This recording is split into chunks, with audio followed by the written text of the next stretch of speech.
हरे कृष्ण। आजानुलम्बितभुजो कनकावदात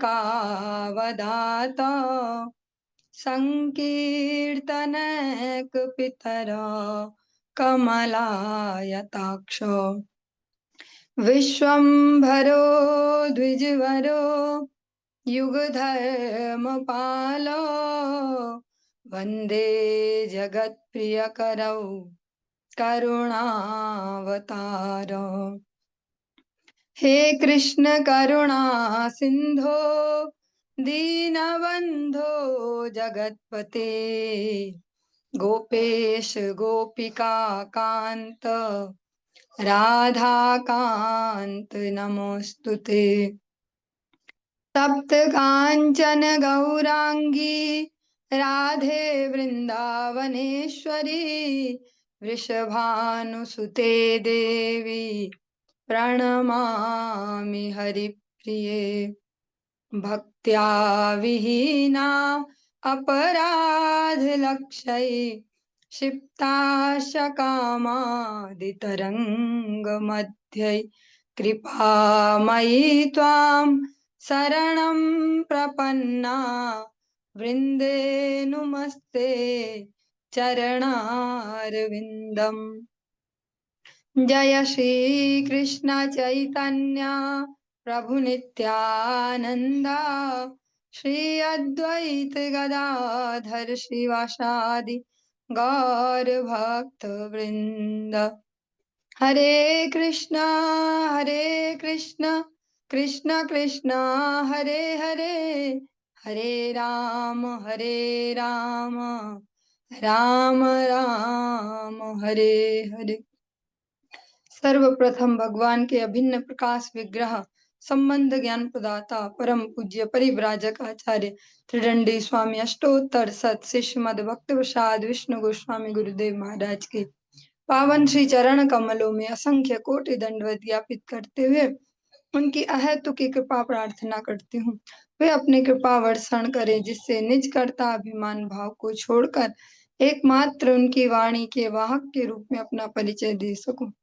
परम गुरुदेव नित्य लीला पृष्ठों विष्णु आशीष मद भक्ति दयित माधव गोस्वामी महाराज परमेष्टि गुरुदेव जगत गुरु भक्त सिद्धांत सरस्वती गोस्वामी ठाकुर प्रभुपाद व समस्त गुरु परंपरा जय युक्त हूँ।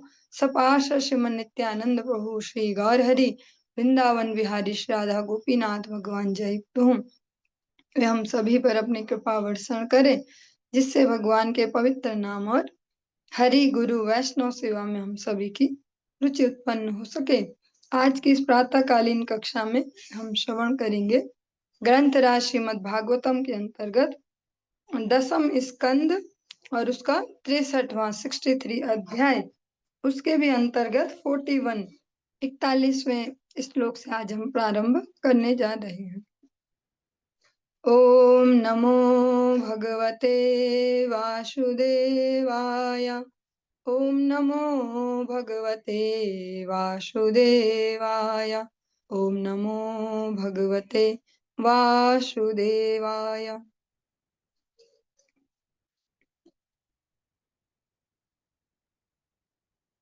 जो भोलेनाथ है वे भगवान श्री कृष्ण की स्तुति कर रहे हैं। बाणासुर के प्राणों की रक्षा के लिए उनसे प्रार्थना करते हैं। इस स्तुति को हम सब श्रवण कर रहे हैं। देवदत्तम इमं लब्ध्वा निर्लोकं जितेन्द्रियः यो नाद्रियेत त्वत्पाद सशोच्यो यात्मवंचकः। जिसने ईश्वर से यह मनुष्य जीवन उपहार के रूप में प्राप्त किया है किंतु उसके पश्चात भी जो अपनी इंद्रियों को वश में करने में तथा आपके चरणों का आदर करने में विफल रहता है वह सचमुच दयनीय है, क्योंकि वह अपने आप को ही धोखा देता है। जिसको इस जगत में हम नॉर्मली सुनते हैं आत्महत्या आत्महत्या, आज उस व्यक्ति ने आत्महत्या कर लिया, आज वहां ऐसा, वो शरीर हत्या है। वास्तव में जो आत्महत्या वह है भगवद विमुखता, भगवान से विमुख होना, वही आत्मा की हत्या है। जिसको हम आत्महत्या सुसाइड ऐसा शब्द कहते हैं वो देह की हत्या है, देह की मृत्यु है। भोलेनाथ कहते हैं कि हे प्रभु, जिनको आपने इतना सुंदर गिफ्ट किया, ये मनुष्य शरीर, और वो फिर भी अपने जो इंद्रियां उनको वश में ना करे।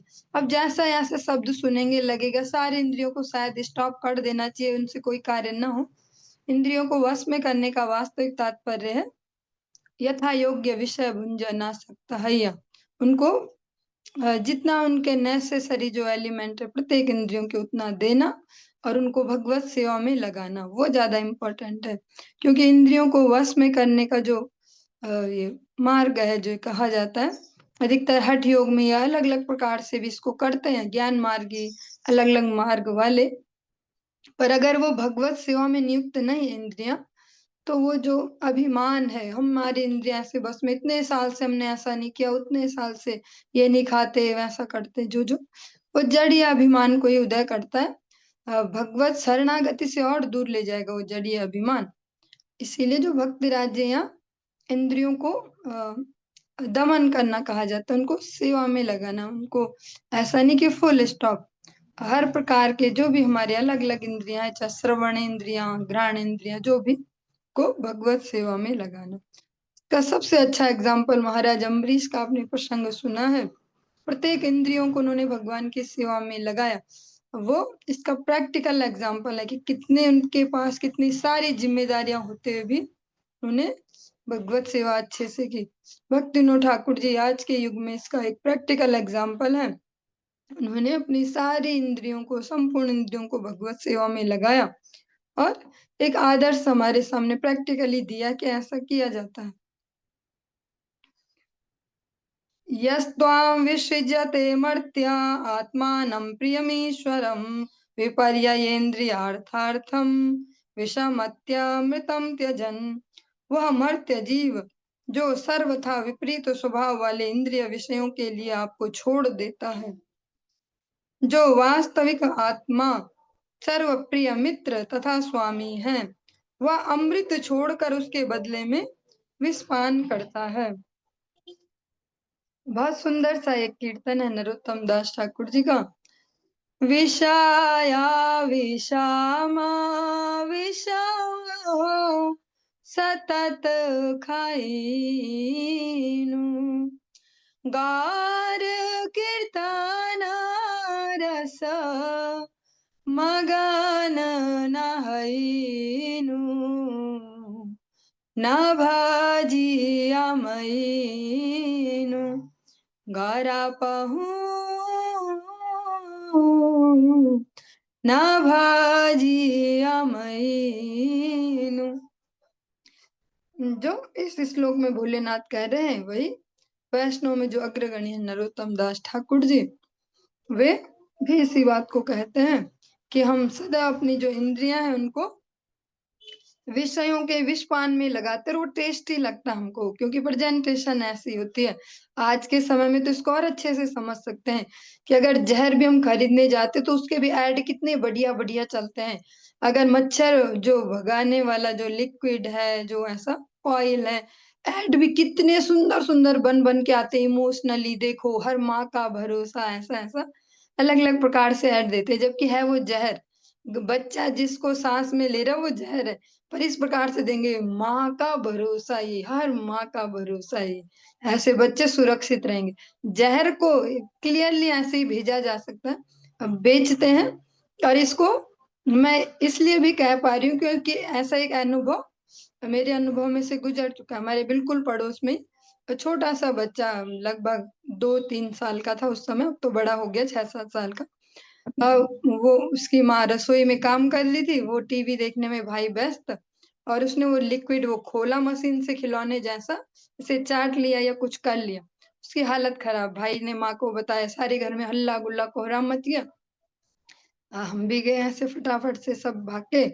फिर थोड़ा पहला पुराना एक्सपीरियंस भी था ऐसा कुछ, तो मैं फटाफट नींबू लेके गई और उसको निचोड़ के, सब डर रहे, कांप रहे कि क्या करें। अब तो ऐसा है कि बस स्थिति खराब, फटाफट निचोड़ा, वो कंसंट्रेटेड ऐसे पिलाया उसको, जबरदस्ती ऐसा डालो मुंह में ऐसे। तो फिर उतना उनको टाइम पीरियड मिल गया कि हॉस्पिटल ले जा पाए। फिर उससे उन्हें नींबू से उल्टी वगैरह भी कर दी। तो पहले के भी जो कोई गुब्बारे वगैरह खाए थे बच्चे ने गलती से, वो भी बाहर निकल गए। 2-3 दिन हॉस्पिटलाइज रहा, पर उसके प्राण बच गए।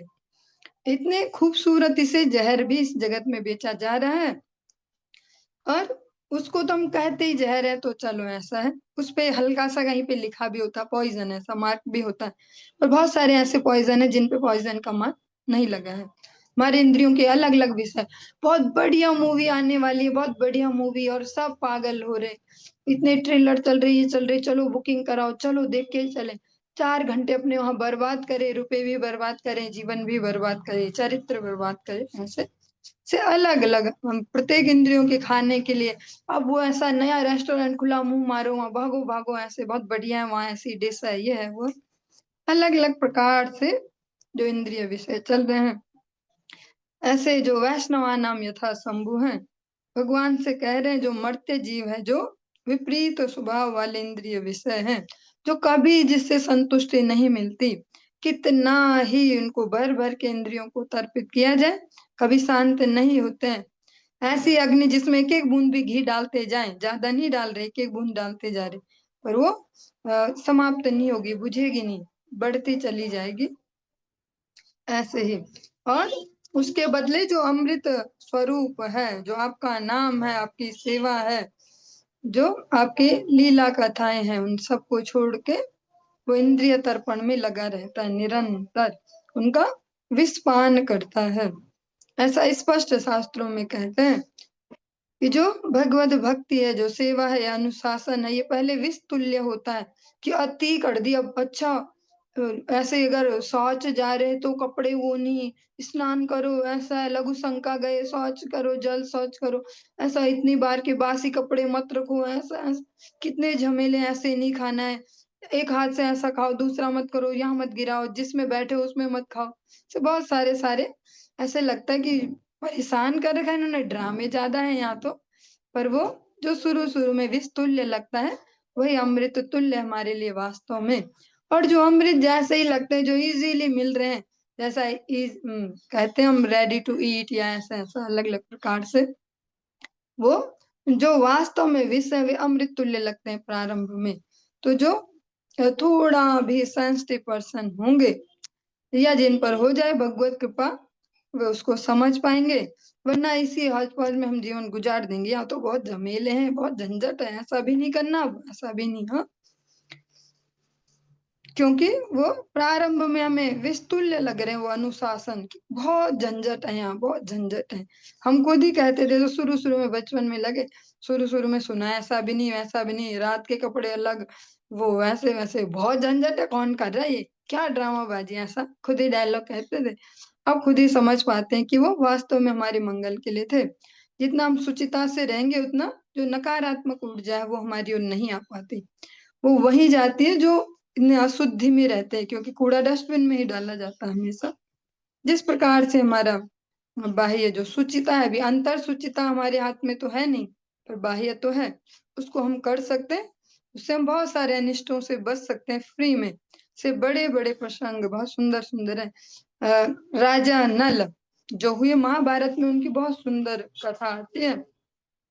इस जो सुचिता सुचिता का हम ड्रामा समझते हैं, उनका पांव का अंगूठा, लघु शंका गए संध्या के समय, जल्दी जल्दी में की देर हो रही संध्या वादी के लिए, से पांव धोए, पांव का एक अंगूठा थोड़ा सा धुलने से रह गया। सही वर्णन आता है उनके प्रसंग में। उतना सही गैप पाके कलयुग उनके मस्तिष्क में सवार हो गया। उसके बाद वो बहुत ज्यादा दुर्गति तक पहुंचे। उनके भाई ने, संतोष उनका भाई, उसने उनको द्यूत क्रीड़ा के लिए उकसाया, फिर वो गए, फिर उसमें सब कुछ हार गए, पत्नी बच्चे सब, घर बार उनका चौपट, सारा राज्य चौपट, तन पे कपड़े तक न रह पाए, इतनी उनकी हालत हो गई थी। वो एक छोटा सा कारण बनने से बहुत ही महान राजा हुए हैं इतिहास में, नल और उनकी पत्नी दमयंती। और उनका भी ऐसा प्रसंग है।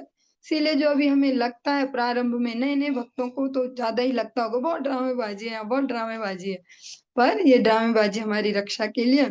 कोई बच्चा अगर किसी मेले में जाए, बहुत सुंदर मेला है, और वो चाहता है कि माँ मेरा हाथ छोड़ दे, बस मैं वहां दौड़ू, देखू वहां पे वो वाली दुकान, वहां पे आइसक्रीम वाली, वहां वो झूला लगा, वहां मिक्की माउस, ऐसा ऐसा, मैं भागता रहूं सब तरफ, पर वो भी यही सोचता है कि बहुत झंझट है इनके साथ आने में, मम्मी के साथ पकड़ के ही रखती है, जाने नहीं देती।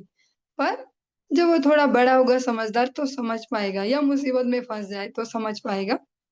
तो माँ यही चाहती कि मुसीबत में ना फंसे, उसको मैं बचा के रखूं। ऐसा ही भक्ति राज्य में भी है, जो हमसे श्रेष्ठ वैष्णव है। हमें अनुशासन इसीलिए सिखाते हैं ताकि हम मुसीबतों में ना फंसे। इस जगत की बहुत सारी मुसीबतों से हम किनारे हो सकते हैं। बहुत सारी निगेटिव एनर्जी से हम इतने से ही किनारे हो जाते हैं कि सुचिता से रहे। अंतर बाह्य जो सुचिता है, अंतर की भगवान नाम से होगी, सेवा से, बाह्य तुम्हारे हाथ में ही है। अहम ब्रह्माथ विबुधा मुनयश्चामलाशया सर्वात्मना प्रपन्नास्त्वाम आत्मानं प्रेष्ठमीश्वरम। मैंने, शिव जी कह रहे, मैंने, ब्रह्मा जी ने, अन्य देवता तथा शुद्ध मन वाले मुनिगण, सभी मनुष्यों ने पूर्ण मनोयोग से आपकी शरण ग्रहण की है। आप हमारे प्रियतम आत्मा तथा प्रभु हैं। तम त्वा जगत स्थित्युदयान्त हेतुम समं प्रशांतं सुहृदात्मदैवम् अनन्यमेकं जगदात्मकेतं भवापवर्गाय भजाम देवम्। हे भगवन, भौतिक जीवन से मुक्त होने के लिए हम आपकी पूजा करते हैं। आप ब्रह्मांड के पालन कर्ता और इसके सृजन तथा मृत्यु के कारण हैं। समभाव वाले तथा पूर्ण शांत आप ही वास्तविक मित्र, आत्मा तथा पूज्य स्वामी हैं। आप अद्वितीय हैं और समस्त जगतों तथा जीवों के आश्रय हैं। अयम ममेष्टो दयितो अनुवर्ति मया भयम दत्तम मुष्य देव संपाद्यताम तद भवता प्रसादो यथा हिते दैत्य पतो प्रसादः।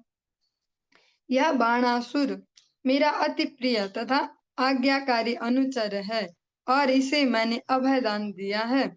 अतः हे प्रभु, इसे आप उसी प्रकार अपनी कृपा प्रदान करें जिस प्रकार आपने असुर राज प्रहलाद पर कृपा दर्शाई थी। जो वाणासुर है, उसने अपने संगीत के द्वारा में अपने वाद्यों को बजा के, अपने उन 1000 हाथों से मृदंग आदि वाद्यों को बजा के शिव जी को प्रसन्न किया था उनके तांडव नृत्य के दौरान। तो शिव जी उनके लिए कृपा याचना करते हैं कि भैया मेरे संरक्षण में, मेरे वरदान की लाज अब आप ही रखो, क्योंकि मैंने तो वरदान दिया है के संरक्षण का। तो इसीलिए भगवान को वरदाताओं में श्रेष्ठ कहा जाता है। आपने अनेक अनेक प्रसंगों में, स्तुतियों में सुना, वरदाताओं में श्रेष्ठ, क्योंकि समस्त वरदाताओं के वरों की रक्षा भी भगवान ही करते हैं। अनेक अनेक ऐसे प्रसंग हम श्रवण करते ही हैं बार बार। ब्रह्मा जी ने इसे वर दिया, फिर उससे ये हो गया, शिव जी ने उसे वर दे दिया, फिर ये हो गया। फाइनली जो सॉल्यूशन होता है भगवान श्री नारायण श्री हरि ही निकालते हैं। शिव जी कहते हैं, जैसे आपने असुर राज प्रहलाद महाराज पर कृपा दर्शाई, ऐसा ही आप इन पर भी कृपा दर्शाओ, क्योंकि ये उनके ही वंश में है।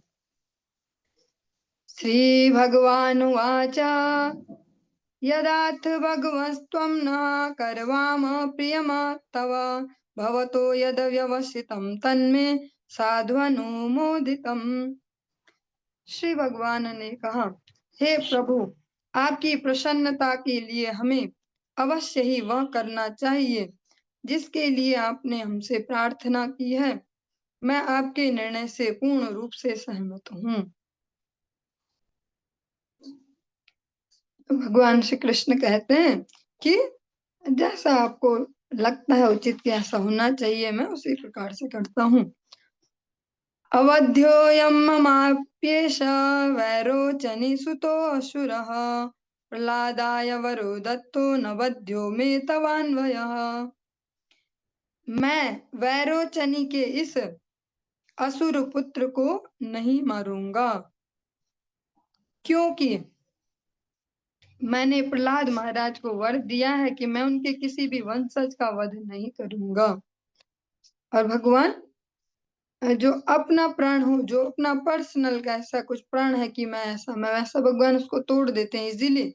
भीष्म पितामह के लिए भगवान ने उनके वर की रक्षा के लिए अपना जो प्रतिज्ञा है, उनकी प्रतिज्ञा की रक्षा के लिए अपनी प्रतिज्ञा तोड़ दी। भीष्म पितामह की प्रतिज्ञा है कि भगवान से अस्त्र उठा के ही रहूंगा। भगवान ने प्रतिज्ञा की थी कि उठाऊंगा ही नहीं, पर भगवान ने रथ के पहिए को ही चक्र बना लिया और उन पर आक्रमण करने दौड़ पड़े। उनके ही वर की रक्षा की, अपना छोड़ दिया। भगवान कहते हैं कि जो प्रहलाद जी हैं, उनसे मैंने वादा किया था, उनको वरदान दिया था कि आपके वंश में जो भी आएंगे मैं वध नहीं करूंगा उनका, किसी लेवल पर भी वो कैसे भी होंगे, उनका शारीरिक जो वध है वो मैं नहीं करूंगा। अतः मैं इनको भी, इनके भी प्राण में छोड़ता हूँ, इनका भी मैं वध नहीं करूंगा। भगवान इसी प्रकार से कृपा करते हैं, जो अपने भक्तों को वर दे देते हैं। वृंदावन धाम में आज भी सप्त देवालय हैं, जिन्होंने उनको प्रकट किया, उन ठाकुर जी को, जो भी ठाकुर जी हैं सारे, वे तो आज नहीं है। उनके अनुयायियों में जो ग्रस्त भक्त हैं, जिस प्रकार से सब चल रहे हैं, आज के समय में ऐसा नहीं कह सकते कि पूर्ण रूप में सब उनके ही चरित्रों का अनुगमन कर रहे हैं, किंतु भगवान फिर भी सेवाएं ले रहे हैं, क्योंकि भगवान ने जहां जहां जिस विग्रह के रूप में वरदान दिया, एक प्रकार से उनको प्रॉमिस कर दिया कि लूंगा मैं सेवा आपके इन वंशजों से, तो भगवान ले रहे हैं, चाहे आचरण उनके कलयुग के प्रभाव से दूषित भी हो रहे हैं। दर्पोपशमनायास्य प्रविक्ण बाहवो मया सुदीतम च बलम भूरि यच्च भारायितं भुवः। मैंने वाणासुर के मिथ्या दर्प का दमन करने के लिए ही इसकी भुजाएं काट दी हैं, और मैंने इसकी विशाल सेना का वध किया है, क्योंकि वह पृथ्वी पर भार बन चुकी थी। जो वाणासुर की मुख्य समस्या वो क्या है? अभिमान। और भगवान को सबसे प्रिय डिश जो है भोग में, वो है अभिमान। जो अपने अनुगत जन है, उनका अभिमान भगवान खाते हैं। इसीलिए भक्त लोग इसको अनुभव भी करते होंगे अपने जीवन में कि भैया हम तो बहुत चौड़े होके चल रहे थे, अचानक ऐसा हो गया, अब क्या करें। भगवान नहीं चाहते कि भक्त इस प्रकार से रहे, जो मिथ्या अभिमान है उनको दमन करते हैं। इसीलिए ऐसी परिस्थितियां बीच बीच में जीवन में आती हैं। चत्वारो अस्य भुजा शिष्टा भविष्यत्यजरामरः पार्षद मुख्यो भवतो न कुतश्चित् भयो असुरः। यह असुर, जिसकी अभी भी 4 बाहें हैं, अजर तथा अमर होगा और आपके प्रधान सेवक के रूप में सेवा करेगा। इस तरह उसे किसी प्रकार का भय नहीं रहेगा। भोलेनाथ ने उसको संरक्षण दिया, इसलिए भगवान ने फिर डबल संरक्षण दे दिया कि ठीक है, आज से किसी से इसको भयभीत होने की आवश्यकता नहीं है, आपकी ये सेवा में लगा रहेगा। इति लब्ध्वा भयं कृष्णं प्रणम्य शिरसासुरः प्राद्युम्निं रथमारोप्य सवध्वो समुपानयत्। इस तरह भय मुक्त होकर वाणासुर ने अपना माथा जमीन पर टेक कर भगवान श्री कृष्ण को प्रणाम किया। तब वाण ने अनिरुद्ध तथा उसकी जो वधु है, जो उषा है, को उनके रथ पर बैठाया और उन्हें भगवान श्री कृष्ण के समक्ष ले आया। जो उखी मठ आपने नाम सुना होगा, वहां पर ओमकारेश्वर महादेव है, वहां पर ही जो ये वाणासुर की कन्या उषा और अनिरुद्ध, उनका विवाह संपन्न हुआ था। ओमकारेश्वर महादेव वहां पर विराजित हैं। अक्षौहिण्या परिवृत्तं सुवासः समलंकृतं सपत्नीकं पुरस्कृत्य यया रुद्रानुमोदितः। तब भगवान श्री कृष्ण ने जो उनके साथ जो प्रजा है, जो उनके सेवक वृंद है, उनके आगे अनिरुद्ध तथा उनकी जो वधु है उनको कर लिया। दोनों सुंदर वस्त्रों तथा आभूषणों से खूब सजाए गए थे और उन्होंने उन दोनों को पूरी अक्षौहिणी से घेर लिया। इस तरह भगवान श्री कृष्ण ने शिव जी से विदा ली और प्रस्थान किया। स्वराजधानीं समलंकृतां ध्वज सतोरणे रुक्षित मार्ग चत्वराम विवेश शंखानक दुन्दुभिश्व स्वनैर अभ्युद्यतः पौरुषहृद द्विजातिभिः। तत्पश्चात श्री भगवान अपनी राजधानी में प्रविष्ट हुए। नगर को झंडियों तथा विजय तोरणों से खूब सजाया गया था और इसकी गलियों तथा चौराहों पर पानी छिड़कवाया गया था।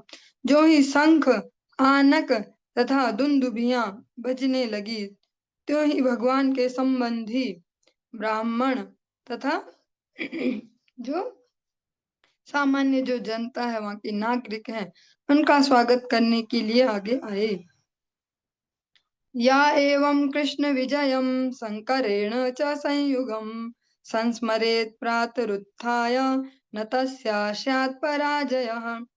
जो भी मनुष्य प्रातः काल उठकर शिव जी के साथ युद्ध में भगवान श्री कृष्ण की विजय का स्मरण करता है, उसे कभी भी पराजय का अनुभव नहीं करना होगा। इसका एक पक्ष तो ऐसा है कि जैसा हम सुनते ही है कि इसका ये फल, हमने ये सुना, पर जो एप्लीकेबल फॉर्मूला है वो क्या है, अगर हम ये श्रवण करके चले प्रातः काल, हृदय में भगवान की भगवत्ता स्थापित हो गई और सेवा बुद्धि रहेगी, तो हम जो भी कार्य करेंगे वो सेंसिटिव बुद्धि से करेंगे, तो फिर उसमें पराजय कभी नहीं होगी। चलिए, इसके साथ ही हमारा जो 63वां अध्याय, ये दशम स्कंध का ये संपूर्ण हुआ। 64वें अध्याय में हम प्रवेश कर रहे हैं।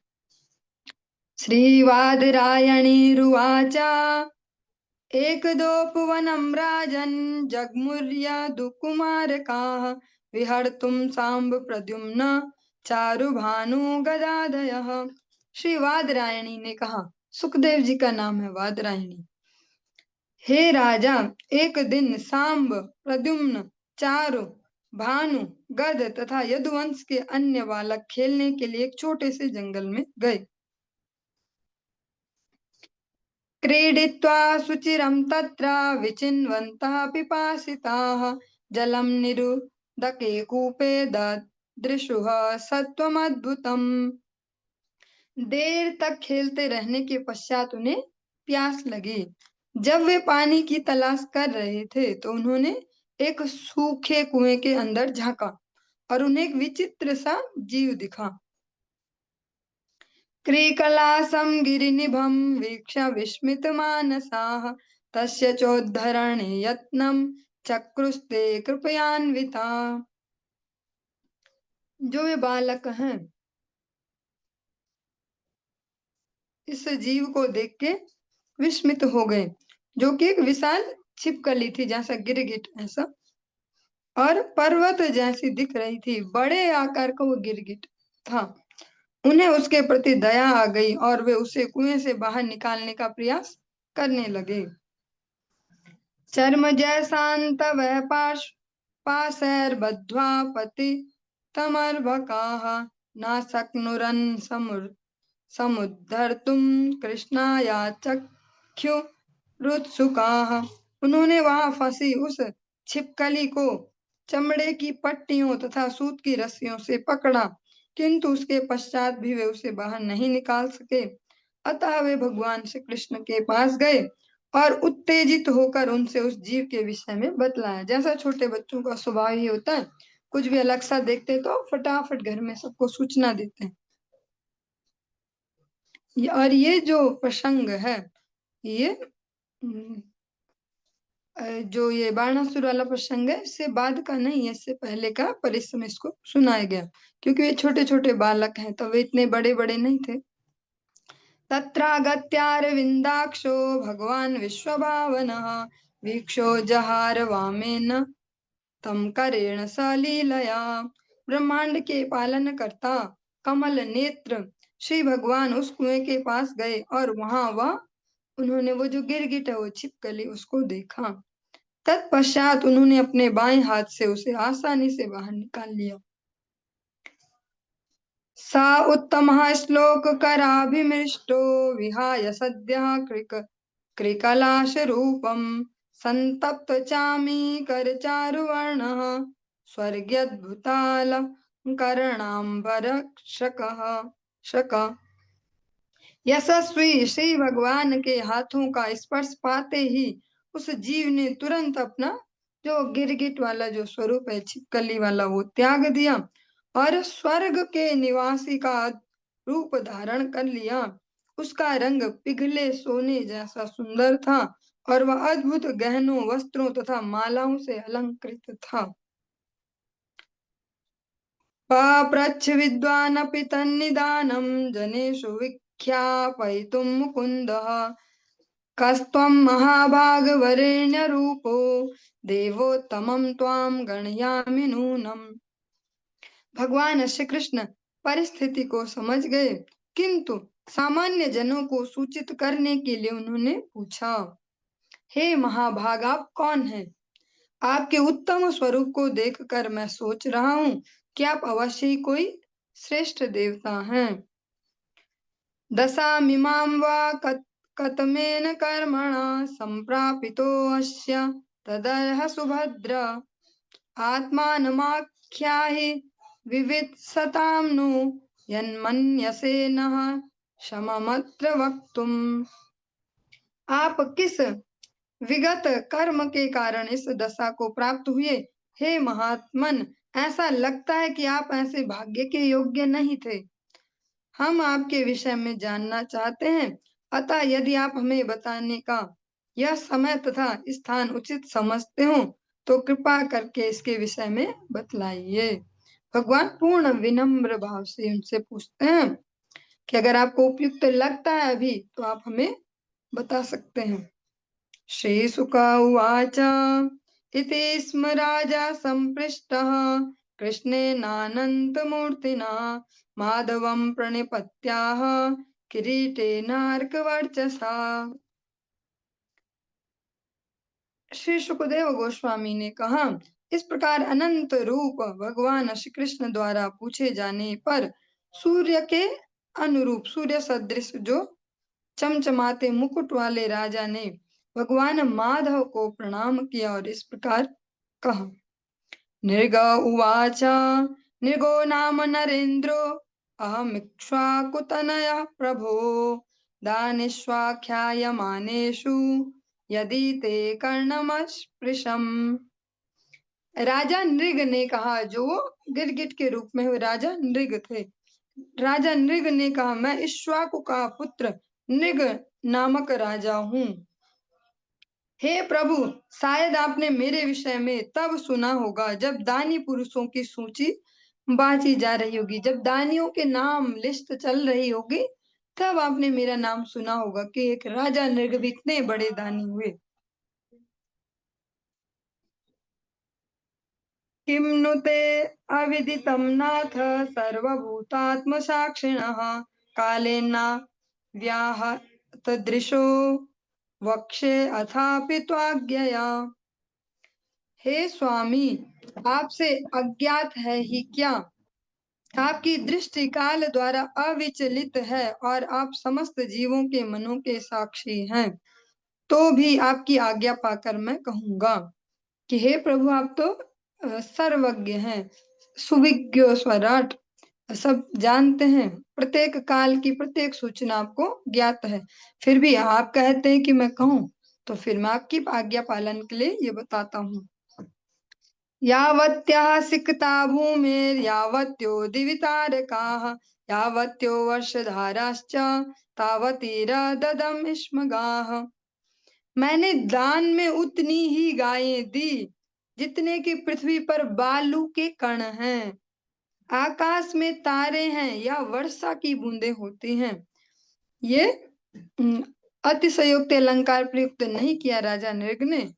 वास्तव में वे इतने बड़े दानी थे कि असंख्य अनगिनत, गिनती नहीं थी, इतनी उन्होंने गायें दान में दी। पयस्विनी तरुणी शील रूपा गुणोपपन्नाः कपिला हेम श्रृंगी न्यायार्जिता रूप्य खुरा सवत्सा दुकूल माला भरणा ददावहम। मैंने दान में जो बछड़ों सहित गायें दी। वे जवान, भूरी, दूध देने वाली थी और अच्छे आचरण वाली, सुंदर तथा अच्छे गुणों से संपन्न थी, जिन्हें ईमानदारी से अर्जित किया गया था और जिनके सींग सोने से, खुर चांदी से मढ़े थे और जो सुंदर सजावटी वस्त्रों और मालाओं से अलंकृत थी। गाय भी वो वैसी नहीं कि सब जगह से बूढ़ी बिना दूध की जो असहाय हो, ऐसी जमा कर करके और दे दी।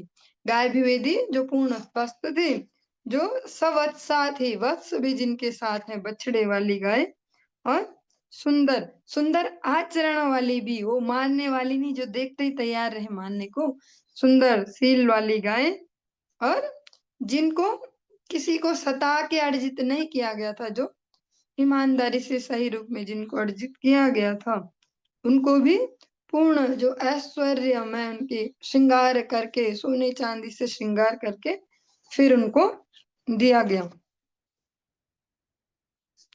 स्वलंकृतेभ्यो गुणशीलवद्भ्यः सीदत्कुटुम्बेभ्यः ऋतव्रतेभ्यः तपः श्रुतब्रह्मवदान्य सदभ्यः प्रादां युवभ्यो द्विजपुङ्गवेभ्यः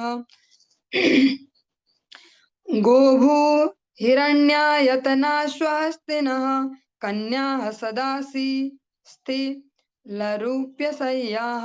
वासांसि रत्नानि परिच्छदान् रथान् इष्टं च यज्ञैश्चरितं च पूर्तम्। सर्वप्रथम मैंने दान प्राप्त करने वाले ब्राह्मणों को उत्तम आभूषणों से अलंकृत करके सम्मानित किया।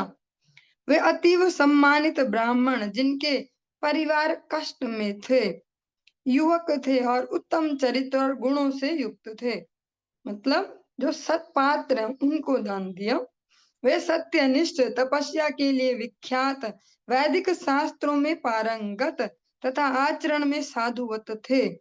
मैंने उन्हें गायें, भूमि, सोना, मकान, घोड़े, हाथी तथा दासी सहित विवाह के जो योग्य कुमारियां हैं उनसे उनके विवाह करवाए। तिल, चांदी, सुंदर सैया, वस्त्र, रत्न, गृह सज्जा सामग्री तथा रथ दान में दिए। इसके अतिरिक्त मैंने वैदिक यज्ञ किए और अनेक पवित्र कल्याण कार्य संपन्न किए। जो भी एक्सट्रीम लेवल हम सोच सकते हैं कि कितना कोई कर सकता है, ऐसे सत्कर्म, दान, इस प्रकार से वो राजा नृग ने सब किया। कस्यचित् द्विज मुख्यस्य भ्रष्टा गौर्ममुगोधने संपृक्ता विदुषा सा च मया दत्ता द्विजातये। एक बार किसी उत्तम ब्राह्मण की गाय भटक गई और मेरे झुंड में आ मिली। इससे अनभिज्ञ होने के कारण मैंने वह गाय किसी दूसरे ब्राह्मण को दान में दे दी। जो उत्तम कोटि के जो ब्राह्मण जिसको कहा गया, वो जो गाय पहले एक ब्राह्मण को दे दी है, वो फिर से ऐसे चरने में या इस प्रकार से घूमते घूमते उन गायों में आके मिली। जो कह सकते हैं एक प्रकार के जो शिविर होंगे, जो टेंट होंगी या गौशालाएं जहां वो नई गाय है जो दे जानी है अभी, उनमें वो आके मिल गई। वो फिर गलती से दूसरे ब्राह्मण को भी दान में चली गई। एक ही गाय दो जगह दान हो गई। तां नीयमानां तत्स्वामी दृष्टो वाच ममेति तं ममेति परिग्राह्य निर्गो में दत्तवानिति। जब गाय के पहले मालिक ने उसे ले जाते हुए देखा तो उसने कहा यह मेरी है। दूसरे ब्राह्मण ने जिसे उसे दान के रूप में स्वीकार किया था अभी नया नया, उत्तर दिया नहीं यह तो मेरी है, ये नृग ने मुझे दी है। विप्रो विविधमानो मामु चतुः स्वार्थ साधको भवान दाताप हर्तेति तच्छुत्वा में अभवत भ्रमः। दोनों ब्राह्मण झगड़ते हुए और उनमें से हर एक अपने उद्देश्य की पुरजोर कोशिश करते हुए मेरे पास आए। उनमें से एक ने कहा आपने यह गाय मुझे दी है। दूसरे ने कहा किंतु तुमने उसे मुझसे चुराया है। यह सुनकर मैं भ्रमित हो गया। अनुनीता भुवो विप्रो धर्म कृच्छ गतेन वै गवाम लक्षम प्रकृष्टानाम दास्याम्येषा प्रदीयताम् भवन्तावनुगृह्णीताम् किङ्करस्या विजानतः समुद्धरतं मां कृच्छात् पतन्तं निरयेषु च। इस स्थिति में अपने आप को कर्तव्य के भयंकर संकट में पाकर मैंने दोनों ब्राह्मणों से अनुनय विनय की। मैं इस गाय के बदले 1 लाख उत्तम गायें दूंगा, कृपा करके उसे मुझे वापस कर दीजिए। आप अपने इस दास पर, जो मैं हूँ राजा नृग, वह कृपालु हूँ। मैं जो कर रहा था उससे अनभिज्ञ था, ये अनजाने में हुआ है। कृपया मुझे इस कठिन परिस्थिति से बचा लें, अन्यथा मैं निश्चित रूप से मलिन नरक में गिरूंगा।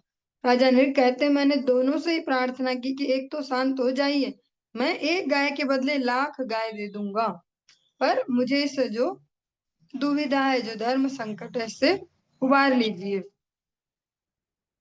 जो पहले समय में जो नरक है, आज के समय में तो हमारे लिए नॉर्मली है नरक नाम सुनना, ज्यादा फर्क भी नहीं पड़ता किसने देखा, मरने के बाद क्या होगा। सिंपली हम सबके एक्सपीरियंस में से ये गायब है कि स्वर्ग सच में होता होगा या नरक, ऐसा केवल अब शास्त्रों में या कथाओं में ही हमारे लिए सुनने लायक रह गया। पर जो इससे पहले के युग थे उनमें प्रत्येक व्यक्ति, सामान्य जनता भी इस प्रकार से विचार करके ही चलती थी कि ये क्रिया करने से क्या होने वाला, ये जो मैं काम करने जा रहा हूँ इससे क्या होगा। आज के समय में तो ठीक विपरीत है। जो इस भावना को भूल जाए कि कुछ दंड भी मिलने वाला है और निरंकुश होकर अपनी क्रियाओं को करे, वही किसी भी फील्ड में आज शिखर पर होंगे, चाहे सबसे धनी व्यक्ति हो, चाहे सबसे पावरफुल पर्सन हो, जो इस सब विचार को भूल के। पर राजा नृग इस विचार को समझते हैं, इतने पावरफुल पर्सन होने के बाद भी कहते हैं इस धर्म संकट से बचा लीजिए, इस एक गड़बड़ी की वजह से मुझे नरकगामी होना पड़ेगा। ना हम प्रतीक्षे वैराजन युक्त्वा स्वाम्यपाक्रमत् नान्यद् गवामप्युक्तमिच्छामि अत्यपरो ययो। गाय के एक मालिक ने कहा, हे राजन, मैं इस गाय के बदले में कुछ भी नहीं चाहता, और वह चला गया। दूसरे ब्राह्मण ने घोषित किया, मैं 10,000 अधिक गायें भी, मतलब जो तुम देना चाह रहे हो कि इतनी सारी ले लो इसके बदले, मैं भी नहीं चाहता, और वह भी चला गया। दोनों दोनों इस प्रकार से क्रोधित होकर चले गए। एक ने भी सेंसिटिवली, इतने जो महान राजा, उनकी स्थिति के बारे में नहीं सोचा कि थोड़ा हेल्पफुल हो जाए, कुछ समाधान ढूंढा जाए। दोनों अपने ही जो कह सकते हैं सो कॉल्ड स्वाभिमान, जिसको हम सब भी कहते हैं, होने चाहिए, वे डिग्निटी होनी चाहिए, अपना स्वाभिमान भी होता है। दोनों ने इस प्रकार से किया और वहां से चले गए। एतस्मिन्नन्तरे यामेर्दूतैर्नीतो यमक्षयम् यमेन पृष्टस्तत्राहं देवदेव जगत्पते। हे देवों के देव, हे ब्रह्मांड के स्वामी, इस तरह उत्पन्न परिस्थिति से लाभ उठाकर यमराज के दूत अंत में मुझे यमराज के लोक ले गए। वहां स्वयं यमराज ने मुझसे पूछा, जो राजा नृग है उनके सारे ही कार्य इतने उत्तम है, भगवत भक्ति भी करते, इतने सुंदर सुंदर आचरण, पर जो एक छोटी सी त्रुटि हुई उसके वजह से उन्हें संयमनीपुरी, जो यमराज का लोक है, वहां जाना पड़ा। पूर्वं त्वं शुभं भुक्ष उताहो नृपते शुभं नान्तं दानस्य धर्मस्य पश्ये लोकस्य वाश्वतः। यमराज ने स्वयं उनको हैंडल किया, वो दूतों ने और उन्होंने सबने ने स्वयं। यमराज जी उनसे पूछते हैं, हे राजा, सर्वप्रथम आप अपने पापों के फलों का अनुभव करना चाहते हैं या अपने पुण्य का? निस्संदेह मुझे न तो आपके द्वारा संपन्न कर्तव्यपूर्ण दान का अंत दिखता है, न ही उस दान के परिणाम स्वरूप तेज पूर्ण स्वर्ग लोकों में आपके भोगों का। जो उन्होंने इतने पुण्य कर्म किए, पुण्य कर्म, सत्कर्म, यमराज जी कहते कि मुझे तो वो एंडलेस दिखते हैं, कुछ उनका एंड नहीं दिखता, छोर नहीं दिखता कितने हो गए, और जिनका फल भी मिलने वाला आपको। जो पुण्य कर्म किए जाते हैं, सत्कर्म, उनका फल क्या है? स्वर्ग आदि भोग। यहाँ से करोड़ों अनंत गुना भोग, पर वो है नश्वर भोग ही, वो प्राप्त होता पुण्य आदि कर्मों से। तो मुझे उनका भी अंत नहीं दिखता कि आपके तो बहुत मजे आने वाले हैं। जैसा इस दुनिया में कहते हैं स्वर्ग जाएंगे ऐसा होगा, पर आप पहले किसका रिजल्ट लेना चाहेंगे, पुण्यों का या कुछ अगर आपसे कुछ गलतियां बन पाई हैं उनका? ये यमराज जी स्वयं उनसे पूछते हैं। पूर्वम दे पूर्वं देवा शुभं भुञ्ज इति प्राहपतेति सः तावद्राक्षमात्मानं कृकलाशं पतन् प्रभो। मैंने कहा, राजा नृग ने, हे स्वामी, पहले मुझे अपने पापों का फल भोगने दें। और यमराज बोले, तो फिर नीचे गिरो, निम्न जो योनि है उसके में आपको जाना पड़ेगा। मैं तुरंत नीचे गिरा, और हे स्वामी, गिरते समय मैंने देखा मैं छिपकली बन गया हूँ। गिरगिट का जो शरीर है वो मुझे प्राप्त हो गया। जो भक्त होते हैं, अगर इसको भक्त राज्य में भी समझे, वे भी ऐसा नहीं कहते भगवान से जैसा। तो नए नए भक्तों में हो सकता है, वो होता ही है, नॉर्मल है, कोई बहुत बड़ी चिंता का इसका विषय नहीं है, निंदा का, वो नॉर्मल है। पर जैसे शुरू शुरू की भक्ति में होता है कि अब तो हम ना कुछ भक्त बन गए शायद, अब हम नाम जप भी करते हैं, लहसुन प्याज भी नहीं खा रहे, एकादशी भी कर रहे, सब सेट हो जाए, सब सेट हो जाए, मतलब हम तुरंत रिजल्ट्स आते हैं कि दिखे वो फ्लोरिशमेंट जो हमें लगता है सब सेट हो गया।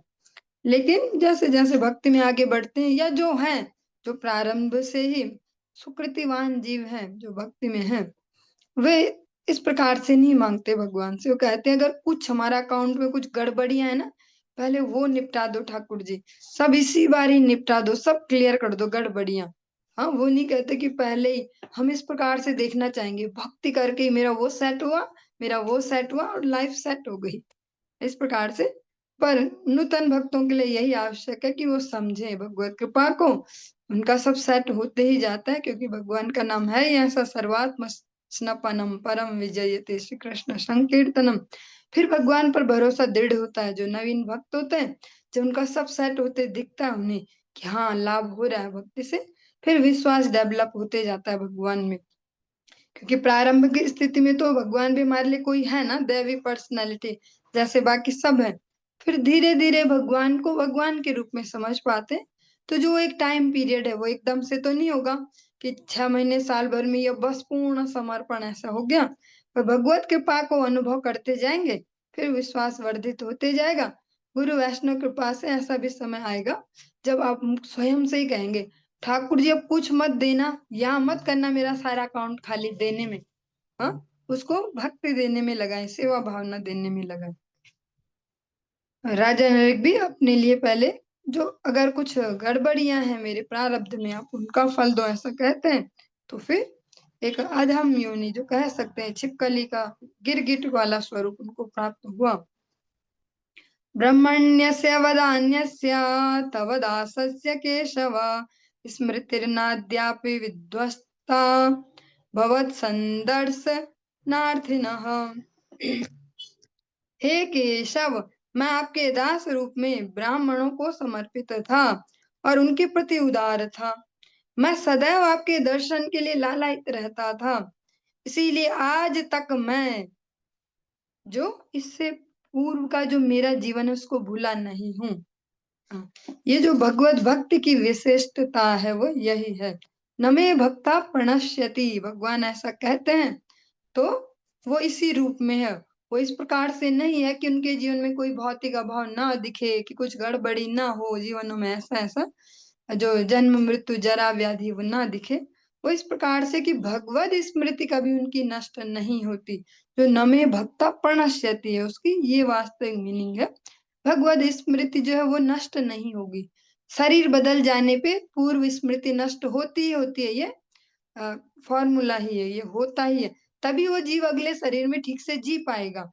अगर शरीर कुछ और है और स्मृति कोई और बनी हुई, तो जी कैसे पाएगा? ऐसा अनेक अनेक आप प्रैक्टिकली भी देखते, बीच बीच में ऐसी न्यूज उड़ती है, वहां एक छोटा सा बच्चा वो इस प्रकार से कह रहा मैं वो था, मैं वो था, ऐसा। पर वो फिर ठीक से जीवन नहीं जी पाते, जिनकी वो पूर्व स्मृति बनी रहती है। तो वो भगवान ने एक प्राकृतिक सा कुछ गुण दिया है कि जो नया शरीर मिले पिछला सब गायब, तो इस शरीर में ठीक से जी पाएंगे। पर जो भगवत भक्ति में रहते हैं, किसी भी कारण से, कोई भी कारण बन सकते हैं, जाने बन सकते हैं, अनजाने बन सकते हैं, और रिजल्ट सबके लेने ही होंगे। अवश्य में वो भोक्तव्यम कृत कर्म शुभाशुभम, चाहे वो अनजाने क्यों ना हो। भगवान भी कहते हैं कि फल तो उनके लेने ही होंगे, स्वीकार करने होंगे। ऐसा राजा भरत का जो हमने प्रसंग सुना इसी भागवतम के अंतर्गत, उनके 3-3 जन्मों के प्रसंग सुने। विशिष्टता क्या है उनकी कि वो जिस भी शरीर में गए पूर्व स्मृति बनी रही। हिरन बने तो याद था आज मैं एक अधम सा एक हिरन बन गया हूँ, खाने पीने को भी कुछ नहीं है, उसके लिए भी इधर उधर डिपेंडेंसी है। कभी मैं पूरी पृथ्वी का सम्राट हुआ करता था, राजा नहीं सम्राट हुआ करता था, इतना बड़ा मेरा परिवार, इतना ऐश्वर्य। हाँ, आज मैं एक हिरन बना हूँ। पर वो भी उन्हें स्मरण था कि किस वजह से बना हूँ, क्या मिस्टेक हो गई। अगली बार वो जड़ भरत, फिर से भरत के रूप में एक ब्राह्मण वंश में भगवान ने उनको फिर से जन्म दिया, और फिर भी उनकी स्मृति बनी रही, और फिर उन्होंने इस जीवन में अपने जो फाइनल डेस्टिनी उसको प्राप्त कर लिया।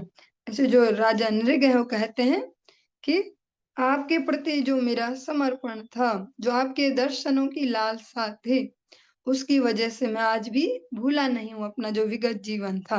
भले ही छिपकली के शरीर में, पर छिपकली नहीं हूँ। छिपकली के शरीर में हूँ पर छिपकली नहीं हूँ। मुझे आज भी स्मरण है कि मैं आपका दास हूँ। तब दास सस्य केशव। चलिए आज के इस चर्चा को हम यहीं पे विश्राम देंगे, इससे आगे कल श्रवण करेंगे। हरे कृष्ण।